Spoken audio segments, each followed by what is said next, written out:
Promotional consideration paid for by the following. This fall, a new hard-hitting police drama is coming to Friday night. He was a well-to-do cop transferred to a troubled precinct downtown. His new partner is a space traveler with a passion for justice. It's Yuppie and the Alien. Look, you might vaporize dissidents in Alpha Centauri, but in this precinct, we do it by the book. I'm so terribly sorry, Captain. Gugan, sorry. Don't miss this one-of-a-kind police drama. They're fighting crime the hard way, in designer clothes, with $250,000 sports car and a UFO. Partner, let's go cruise in the car and look moody. One tough downtown precinct, two outsiders doing things their way. Yuppie and the Alien on VBC. Shut up and sit down.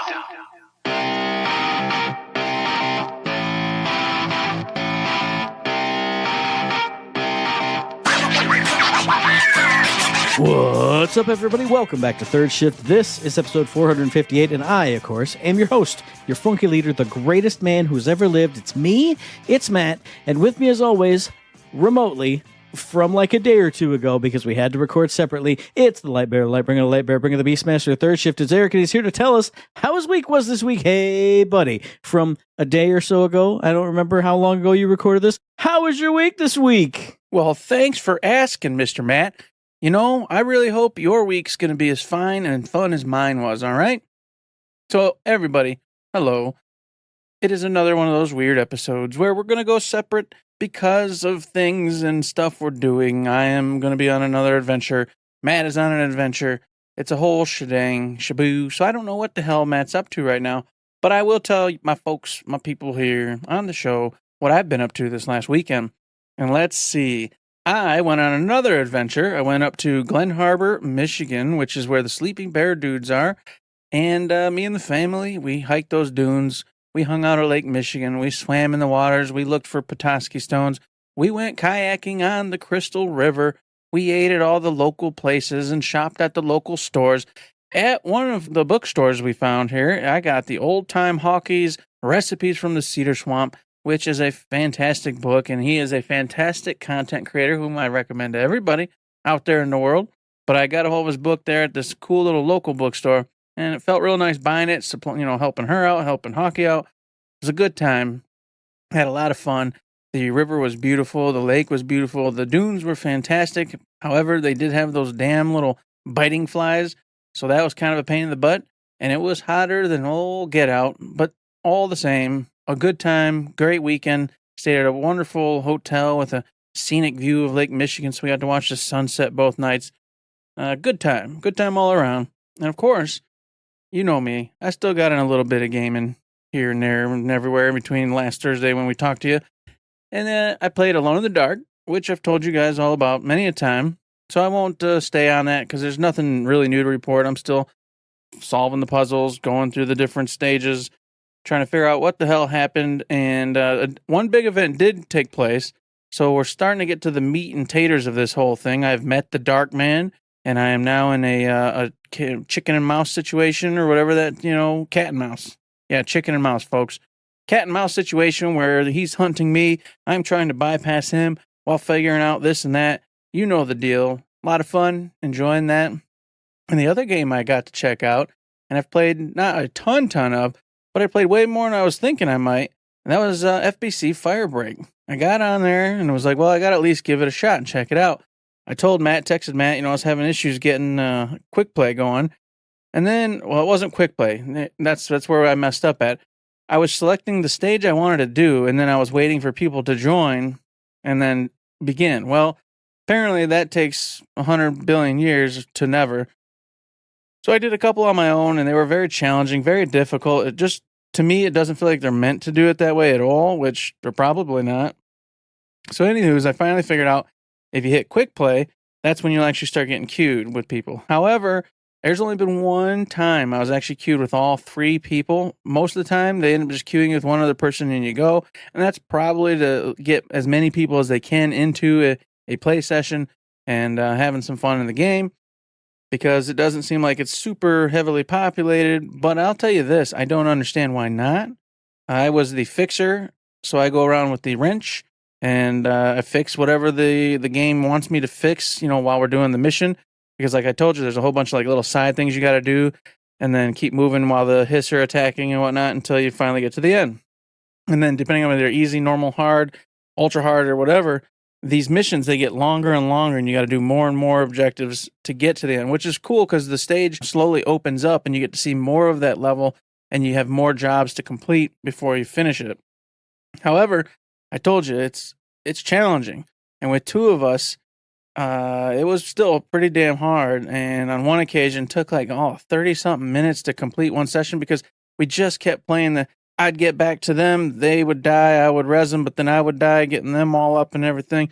They would then come back and res me, but then I would die. And so we were just kind of playing that back and forth. And it's like, this is where it would be critical to have that third to have kept us alive, keeping the hiss levels down while we're trying to get the barrels up on these stupid rail lines to get down to the furnace to then throw in the furnace. It was a whole thing. I had a great time. And as you complete these missions, you get points and whatnot. Then you can spend those points. You get all sorts of cool side items, different stuff to wear, just, cosmetic things. Then you also get main points with levels, and then you can allocate these little side perks. And as you keep leveling up, more and more of those unlock, and then you can have more and more equipped at any given time. The whole thing, I really enjoyed and had a lot of fun with. I'm starting to actually figure out, too, that some levels are better situated to have, like the firefighter guy or the electrician with you, versus having the fixer, and that you need to kind of memorize which levels those are and start to just deviate from your normal play style, especially since you're not getting 3 people normally and you're only getting 2, because it'll make the game way harder or way easier depending upon that. But overall, I think the game's fun. I'm having a good time with it. I'll probably play this, for the next couple weeks, and then I'll probably be done. I want to make sure I see all the levels all the way to the end. And I'll probably, take off from there.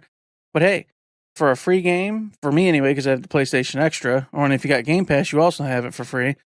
But for a free game for me, it's a good time, and I think they did a good job. I think Remedy did fine. I don't know what all the hullabaloo is, because there's a lot of mixed, ratings on this one. But I have enjoyed it so far. So Matt, of course, with that, that's it for me for the week. What the hell have you been up to? That was for my week. It feels like it was a pretty slow week. There wasn't a whole lot going on, fun things to talk about in the podcast. But over the weekend, I did go out to the Wharton Center and saw the Book of Mormon, the final show for this whole season, because theaters always go from fall to spring. Well, obviously now summer-ish, and then they take a couple months off and then they come back again. But I went and saw the Book of Mormon, which I've seen once before, a number of years ago. That is the wacky musical from Trey Parker and Matt Stone, the guys who did South Park, or who continue to do South Park. But that musical is hilarious and awesome and extremely funny. And I can't believe some of the things that I saw on that stage, or some of the things that were said. If you've never seen it, and if you're of an open mind and things don't offend you very easily, I definitely recommend it. It's hilarious. It's wacky. I mean, it's not super offensive. Things are there, but it's just like South Park. It's wacky and it's extreme, but I feel like it's got a good heart to it. And I thought it was funny to end the season with the Book of Mormon, the most wacky, not the most raunchy, but the most extreme type of a musical. Whereas the season started with Les Miserables, which is, other than a couple of musical numbers, it's the most serious and dour and oh my God, kind of a musical. It's a musical. Whereas Book of Mormon is a musical. I don't know how to say it, but going from one extreme to the other was amazing and great. On the video game front, I have been playing a ton of 100 Line Last Defense Academy. And man, I got to tell you, that game is phenomenal. It's great. I should talk all about spoilers because Eric's not here to get mad about me talking about spoilers, even though I know he's never going to play it. I think the last time we talked about it, I was going down a pretty depressing branch. That continued a lot. There were some very depressing and dark and brutal story branches I went down, in addition to one that Again, without going into any spoilers, there's a certain type of media I do not like. I don't like video games about it. I don't like TV shows about it. I don't like movies about it. I don't like books about it. I don't like comic books about it. I just don't like it. And one of the story branches that I went down was all about this thing. And it was, oh man, I was like, man, I don't know if I can finish this. Because I've got to be at like almost 100 hours. And I've only seen 26 endings at this point. And there are obviously 74 more to go if my math is right. And I'm not going to pause it to see if it's right or not. But I went, man, this is too much. I can't, if they're all going to be like this, I don't know what I'm going to do. But I finished that one. And I don't know if it's because I just came from the most dark and brutal and awful and depressing branches that I've ever played. But this one that I'm on right now and previous branches have branched off of this big overarching branch. I can't say it without saying spoilers. It is hilarious.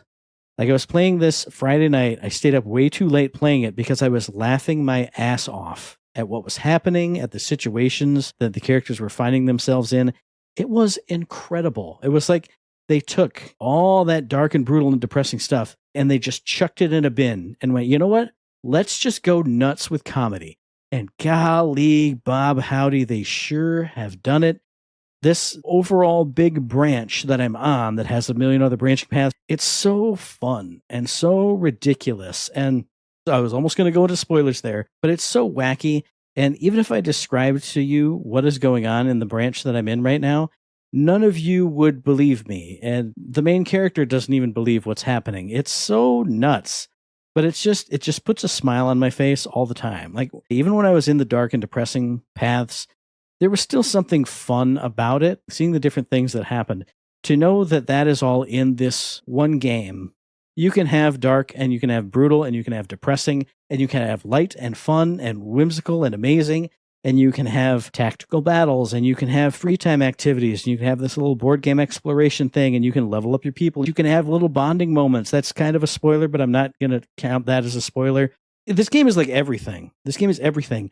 And again, I'm only on one of the two big branches that I can find right now.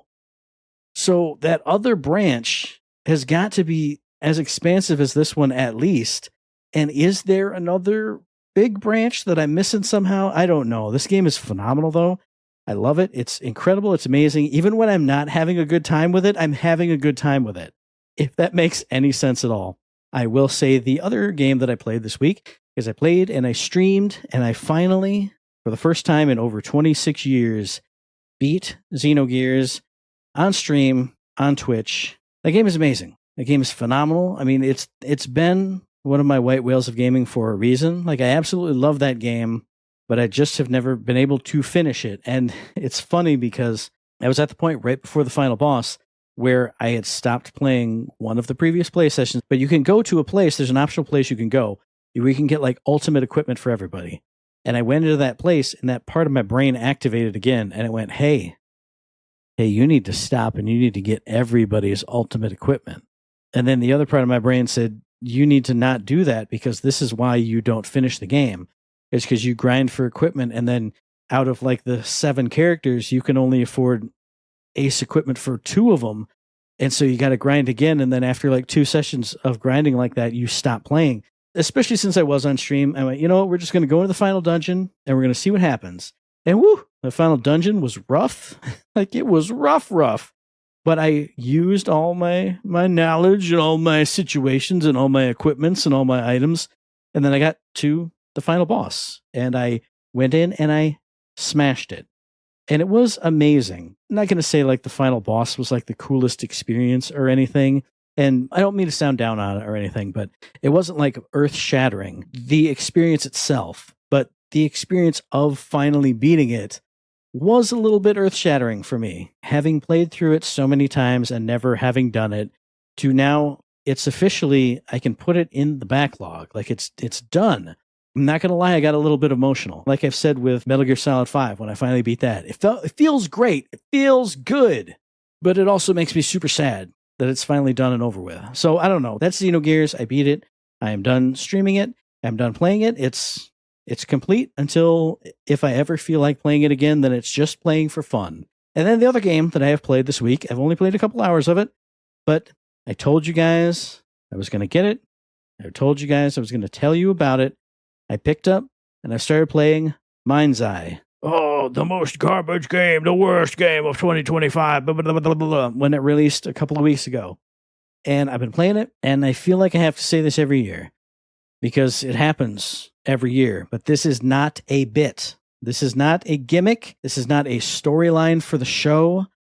I like this game. This game is good.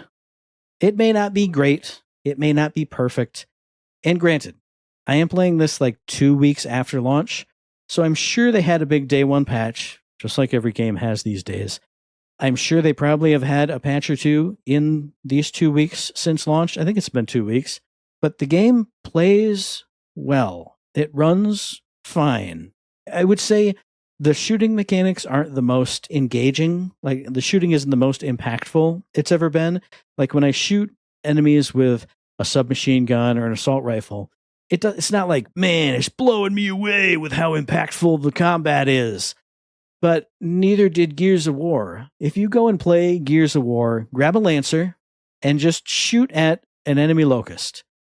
What's going to happen is they're going to go, and some blood's going to spray off of them until you hit the damage cap on them, and then they go, and they ragdoll out. And it doesn't feel good, at least from what I remember. I haven't played Gears solid in a long time, but I remember not liking that. Like, not disliking it, but it was just average. It was just fine. That's what the shooting is here, except when I do shoot enemies, they react and move and act like they've gotten hit instead of like a locust just going, I don't know, but the shooting is probably the weakest part of the game so far. I really like the driving. I love the graphics. I've used some like drones and like hover cars and stuff. That's a lot of fun. The environment is beautiful. It's great. This alternate Las Vegas is really cool looking. But what I love most, what I really am enjoying is the cutscenes, the cutscene direction, and the vocal performances. And I'm sure it's mocap performances too, but specifically the vocal performances. I feel like the cutscenes are on point. And what I love is they feel different and they don't look like you would expect. And I'm going to use the phrase, they don't feel like cutscenes in an open world game, which of course it's not. It's a cinematic, linear, narrative action game, but it feels different. It feels like I'm watching a put together movie, like a crafted movie. Now I'm not saying it's high cinema or anything, but it feels different and it feels right. And I told Eric this, like the main character you play, he's got a buddy. And like the very first thing you do in the game is this buddy lets you stay at his house. And then you go into your first day of work. And those two, their performances just feel genuine. It feels like you're hanging out with your buddy. And, you know, the vocal performances don't need to be super solid. You know, he's a side character, I'm sure. A main side character, but whatever. But man, that dude feels awesome. Like, I want to hang out with this dude. He looks and he sounds, and it just feels good. It feels right. I don't know. As far as bugs, the only bug I've had, and this is the last thing I'll say, and then my week will be done and we can get into the releases. In all the gameplay I've seen, in all the reviews I've seen of Mind's Eye, they show one mission where the person you're with has been drugged and is being abducted, but they're still on the comms with you, like yelling and screaming and also like weirded out because they've been drugged as you go through a firefight.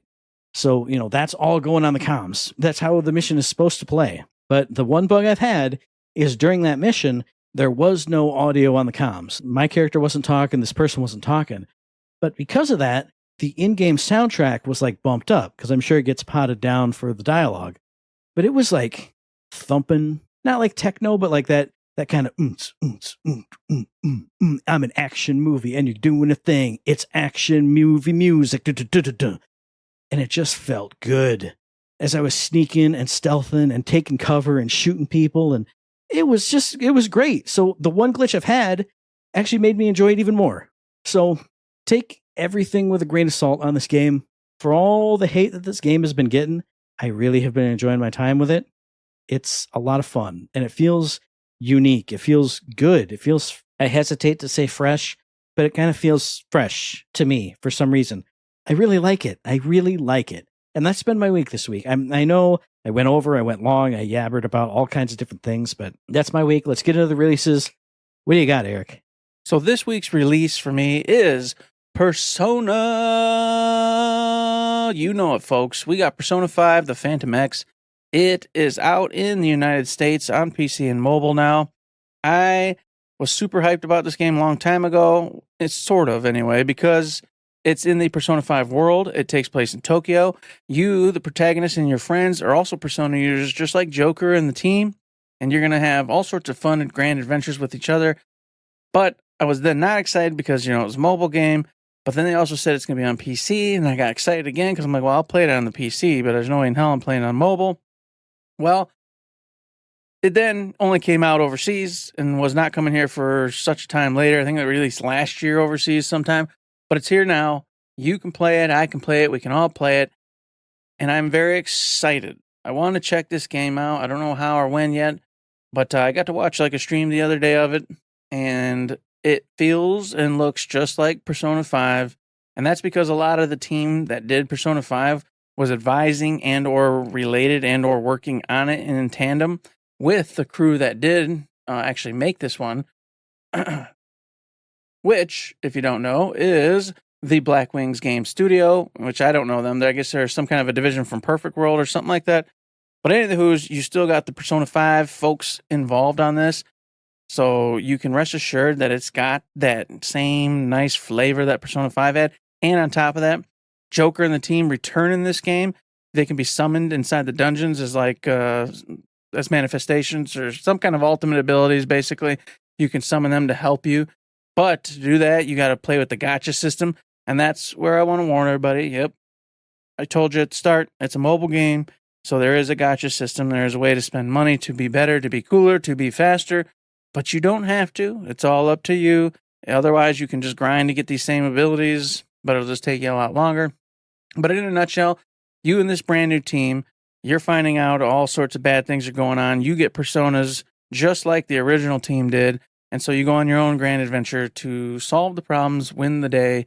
And there will be confidants just like in Persona 5. There's going to be the daytime sessions where you roam around and do all sorts of side events just like Persona 5. The metaverse is where you're going to go grind just like Persona 5. And of course there are palaces from the different various bosses and stuff you will encounter just like in Persona 5. So this experience is right up my alley, right up Matt's alley, I'm pretty sure. And if you love Persona series, you're probably going to want to check this one out too. Definitely go take a watch, go take a see at some of the gameplay and whatnot to make sure that the various new systems, because there's some changes with the mobile application and whatnot, that you're not turned off by that, because there is some changes in the way you operate and the way you battle. So I ain't going to go into detail on it, but if you go research it yourself, you'll see what I'm talking about, especially like the all-out attacks and the baton passes and stuff. It's been changed up a bit. But anywho's, this is a brand new Persona that came overseas last year, but now is here, and I'm excited, and you should be excited too. And I'll say lastly that the composer for Persona 5 did some work on this one. I think at least with the main theme for sure, maybe more. I'm not 100% on that, but be excited because that soundtrack is banging, and I'm going to assume this one probably is too. Now, as for me, for releases this week, I got games that are very close and near and dear to my heart, but that I can't talk too much about because I don't want to spoil anything at all for myself. First up, it's Death Stranding 2. If you know me, you knew this was going to be the release for this week. You knew it was going to be on my list. It's been pre-ordered forever. I have the Magellan Man. He's over here looking at me right now. But this launches officially today, the 26th of June as we're recording this. Developed by Kojima Productions, published by Sony Interactive Entertainment for PS5 only. This is a sequel to Death Stranding 1. And I believe Sam Porter Bridges, your main character from Death Stranding 1, he's teamed up with Fragile to support her delivery network. But as a result of some reasons and some things that went down that I am not sure of, and that's good because I don't want to be spoiled, now Death Stranding 2 takes place in Australia. So you're getting all kinds of different biomes, different landscapes, different things. What I've heard, without any spoilers, is the game looks phenomenal, plays phenomenal. The gunplay is actually really fun. The stealth is actually really fun. People are saying it draws a lot from Metal Gear Solid 5, which is the best stealth action combat experience I've ever played. The other things that I've heard are that if you really love the weird stuff from Death Stranding 1, you're going to get a whole lot more weird in Death Stranding 2. But that if you didn't like the difficulty in the managing a lot of certain things in Death Stranding 1, that has been eased back a bit in Death Stranding 2. to kind of make it a little bit more accessible. But if you loved all of that stuff, you might be a little bit disappointed because instead of being Death Stranding turned up to 11, certain aspects might be Death Stranding turned down to a 9 or an 8. I can't wait to get my hands on this.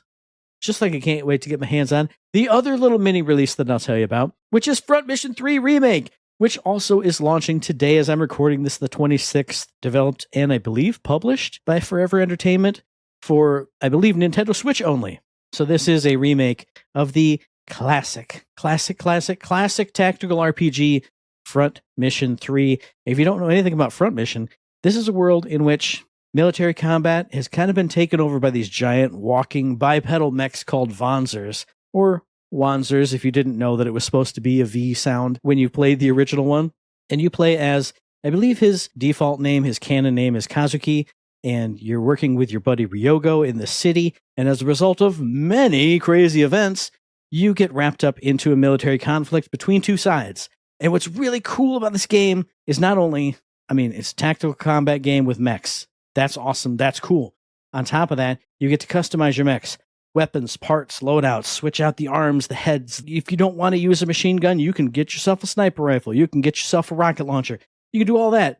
That's level 2 of awesomeness and coolness.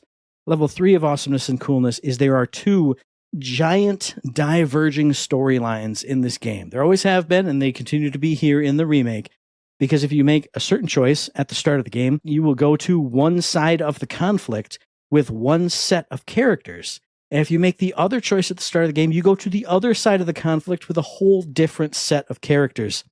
Having played the original, not to death, but a great number of times, this game is so cool and so much fun. If you love tactical RPGs at all, you should definitely check out Front Mission 3. I did watch one review today at lunch because I wasn't actually sure that this came out. The one review I saw was from somebody who is a big Front Mission 3 head, and he said this one is finally done really, really well.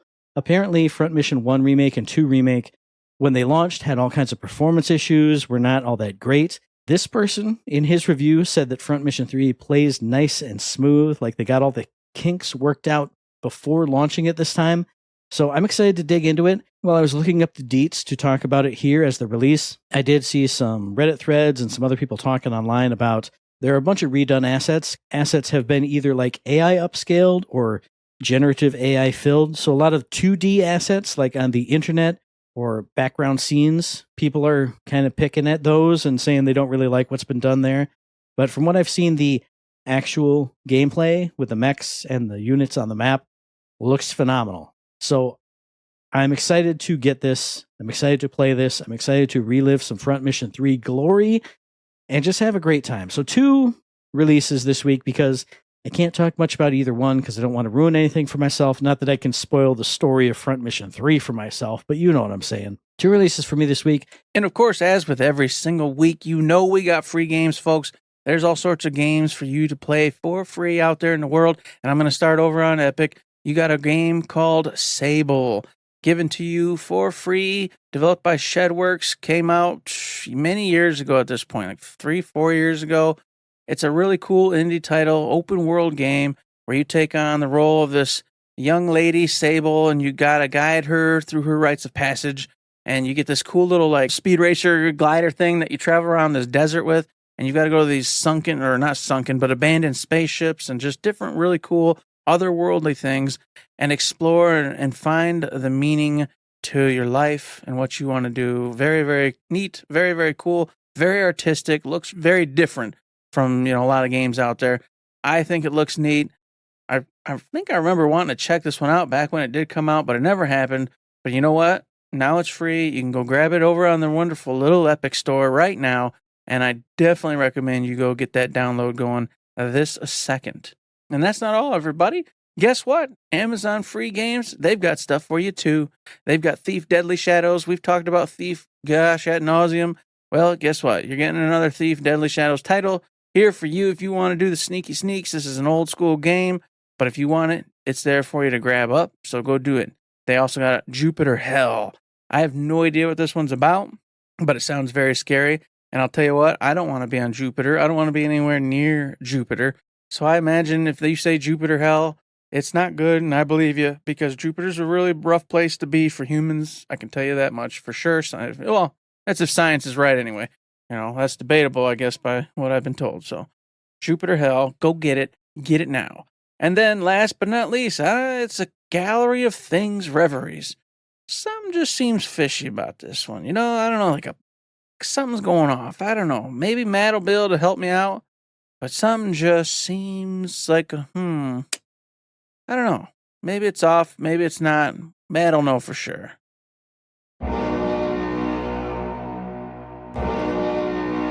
Hope Alert! Finally, a Hope Alert has come back. Now, I will say, on top of that, Hope Alert being phenomenal and wonderful and great and making my life complete, Eric didn't get it all. Because also, on the Amazon free games, you have Stray Gods, the Orpheus DLC. So, not only did you previously, through this Amazon free games, get Stray Gods, the musical, the base game on GOG for free, now you get the DLC too. So I can't wait to jump back into this world and see what's going on in this Orpheus DLC. Now, on the Game Pass front, you also have Volcano Princess, you have Against the Storm, you have Warcraft 1 and 2 Remastered and Warcraft 3 Reforged. So get in there and do some old school Warcrafting, and then go over on the PS Plus, and it's not live yet. This will be for next week. You get Diablo 4, you get Jusant, and you get King of Fighters 15. I can't believe it. I get to play King of Fighters 15 for free when those finally are available for download, I think sometime probably next week. It's usually like on a Tuesday. Now, let's get into a little bit of the tidbits. For the most part, I'm going to be a bad news bootsy this week. Don't hold it against me. I can't help it. I just found a bunch of bad news. First off, I'll start down and then up. Then my second bit of news is all down. And then my last bit of news is all up. So I'll take you on a roller coaster ride today. But first up, over 20 games are soon to be delisted from Netflix. As if anybody knows, Netflix has had free mobile games via their app, interlinking with your app store or whatever. But a bunch of those are getting delisted. I think some are happening real quick, like July 1st. And then it goes on in chunks through the rest of that month, I believe. There are a lot of big names on here. I definitely never used my Netflix membership to its full extent. Got Braid Anniversary Edition, Death's Door was on here. Hades, Katana Zero, a phenomenal game. All three of the Monument Valley games. The Case of the Golden Idol and The Rise of the Golden Idol were also on there. Jeez Louise. So a bunch of those are delisting. A bunch of them are pretty soon, like right on July 1st. And then, like I said, some other ones on or around July 15th, according to IGN. But at least a little bit of hope here is that some of these games, which are published by companies like Devolver Digital, they have reached out after this news bit dropped and said that they are going to be republishing them, relaunching them on the proper app store. So if you want to play some Hades on your phone and you haven't had a chance to download it via Netflix, don't worry, because a bunch of those companies are trying to buoy that back up. So they're going away for now. You still won't be able to get them through Netflix, but maybe through, your iOS store, your Android store, whatever. You eventually may still be able to play these games. So a little bit of a down, a little bit of an up. Let's see what Eric's got to say. So today, folks, obviously, like I told you, this is kind of a one-goer for each of us. I got two snippets that I wanted to bring up today that I want everyone to know about. And one of them I am so stoked for. Well, both of them I'm stoked for. But one of them in particular is the Clair Obscur Expedition 33 folks, developers over there at Sandfall Studios, have announced that, yes, indeed, there's a DLC brewing. And you are not going to just guess what the hell's going on. We're going beyond the painters, and we're exploring all sorts of new stuff that you had no clue about. So basically, in a nutshell, they're telling us this DLC not only will have brand new content, it's going to expand upon the universe. It's going to open our eyes to even more crazy wonders from this really magical, crazy world that they've created. I was so happy to hear this. I already knew they had said that they were going to probably do content down the road, but they just confirmed it. And they confirmed it with brand new actual real DLC as in story stuff and campaign type stuff. Whereas it could have just been more cosmetics added, things like that. A lot of stuff like what Stellar Blade's doing, which, don't get me wrong, is really cool. And I want to get back to Stellar Blade too, but this is even better because I just want to eat that world right on up with a silver spoon. And apparently, sometime in the future, they didn't say when or anything, I'm going to get to do that. So everybody, if you haven't gone out there and played this game, you need to do so. Because not only is it freaking fantastic, they're going to be supporting it for even longer with some more new content. So you're going to be eating very good, very, very good. And I'll just tell Matt from the other world here, you better play that dang game, sucker. Don't be missing out. Don't be missing out. All right, now it's time for all the way down, all the way bad news. Not sure if this one's been confirmed or not, but the big rumor is that Microsoft and their Xbox team have a whole bunch of layoffs coming. People are saying like hundreds or thousands. I don't know how big it is. I don't trust early reports of anything. But the rumor is that I think it's starting next week. So maybe starting in July or going through July, a bunch of those layoffs are going to be coming. Interesting if true, hopefully not. But the other one that is rumored and then has been confirmed is that Mind's Eye developer Build a Rocket Boy is reportedly in line for at least 100 layoffs across their team. Now, we know the number, or the rough number, because apparently in Britain, because of arbitration or whatever, or legalities of Britannia, I don't know, but you have to give a certain amount of notice or something like that before you lay off a certain number of people. So if it is, for example, less than 20 people, you have to give 20 days notice. If it's more than 50 people, you have to give 30 days notice. If it's more than 100, you have to give 45 days notice, and that's how much notice has been given. Now, I believe Build a Rocket Boy didn't specify a number, but they did say, hey, we have officially put out that 45 days notice. And unfortunately, some team members are going to be restructuring and losses and blah, blah, blah, blah, blah, blah. Corporate speak nonsense. And this, of course, makes me sad. I shouldn't say this, but you know why this is happening. It's because Mind's Eye had such a troubled launch and such a horrible reception for everybody except for me, apparently.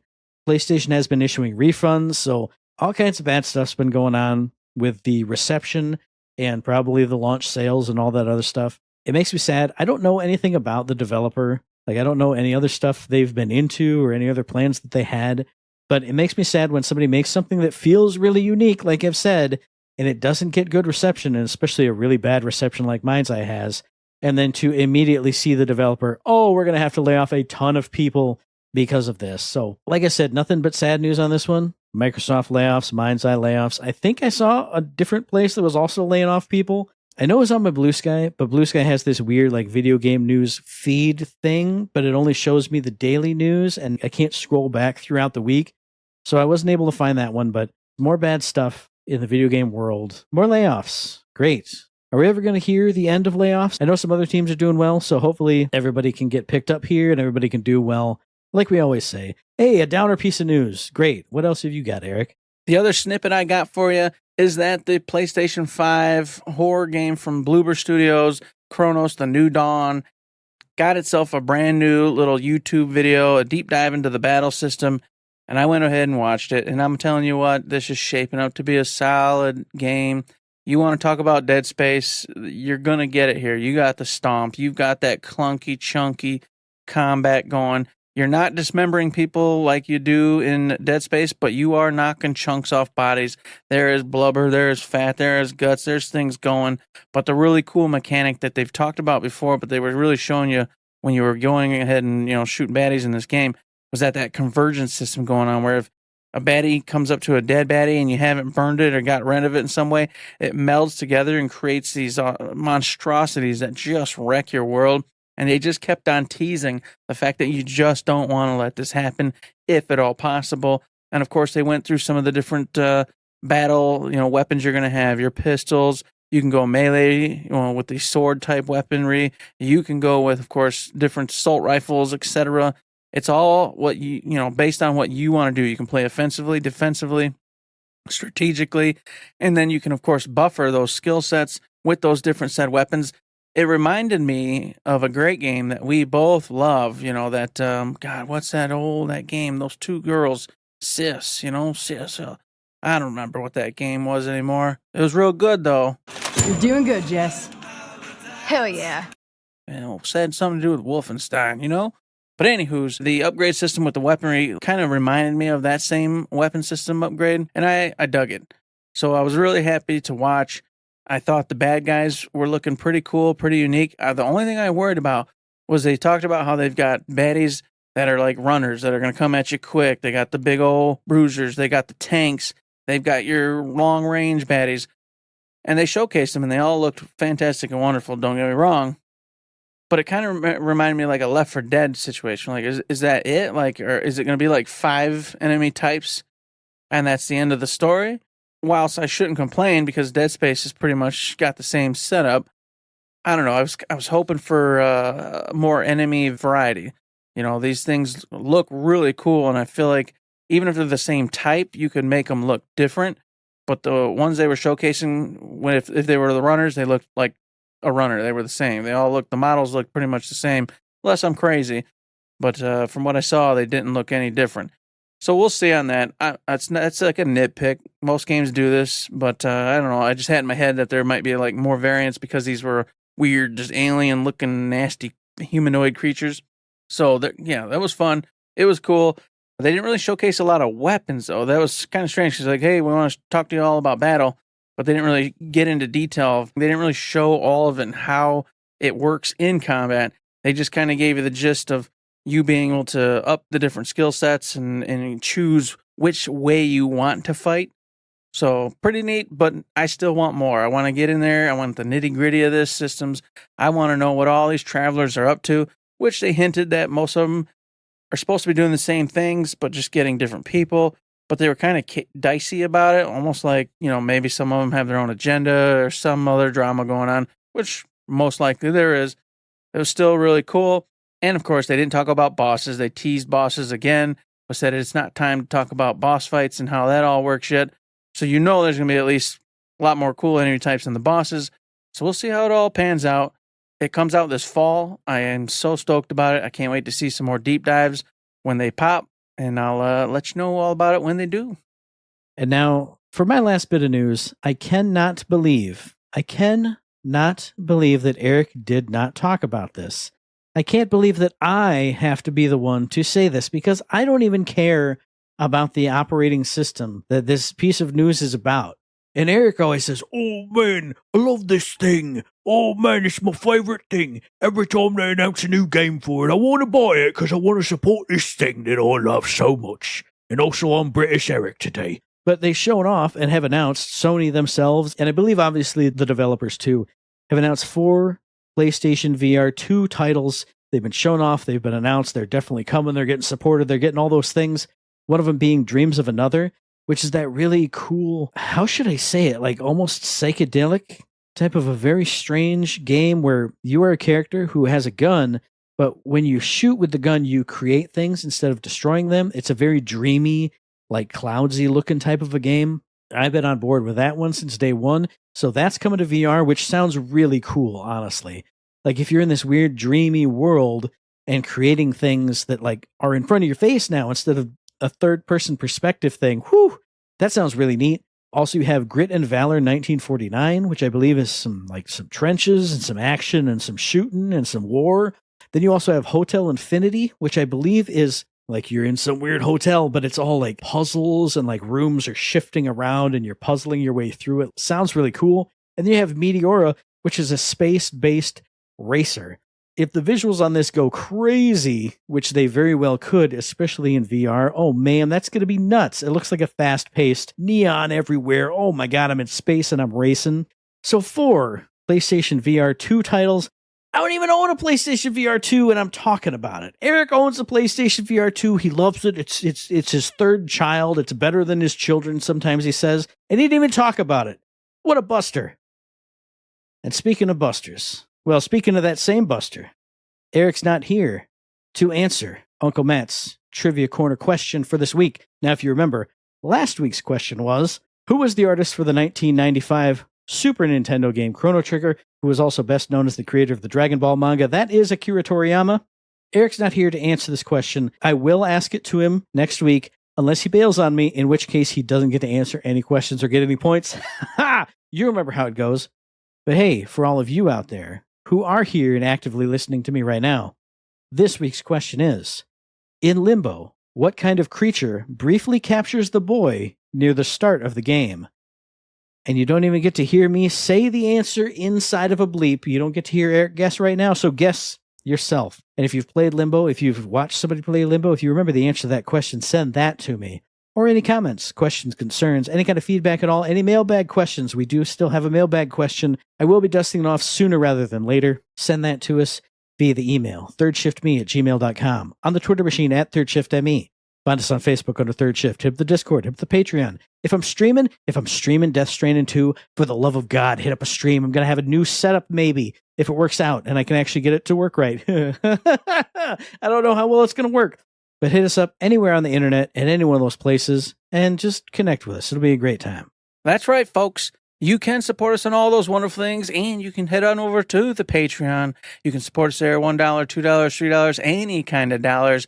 It helps light the bills on fire and pay things. You can do all that. See, when Matt's not here, the cadence is crazy, and I just got to make up stuff on the fly. I'm just like talking at a blank wall with a baseball in my hand. It's wild. It doesn't work. It's bonanzas. It's crazy. But I'll tell you what.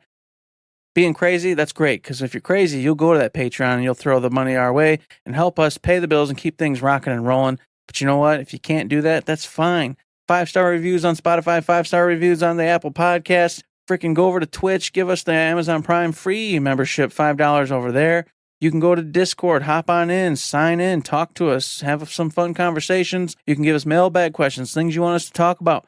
All that stuff helps us out, keeps us motivated. It's a lot of fun. And we really recommend you do any one of those wonderful things. And of course, you can always listen to the very next episode, which will be dropping on or around the 3rd of July on iTunes and Stitcher, on Podbean, on Spotify, and on YouTube. And as I always say, hey, if you like what we're doing, like to help us out, please give us a like, a rating, a review, a comment, a subscription, any kind of good thing on any of those good services, because it does help us out, and we really do appreciate it. You know it, Matt. And of course, get on over to Apple Podcasts. Get us those 5-star reviews. We need the 5 stars. We need the 5 stars. I told you. I was looking at the stars the other night. They were beautiful. They were wonderful. And I thought, man, if only I had 5-star reviews, that would have just brightened it even more. Well, you know, that's on you. Summer's here. Take a couple extra minutes to do that. It helps us a ton. I'm telling you, it does. It really does. All the big time podcasters, etc., they tell me all about it all the time. So it's got to be true, damn it. And help us. How about it? And with that, there's nothing else to say but... Don't forget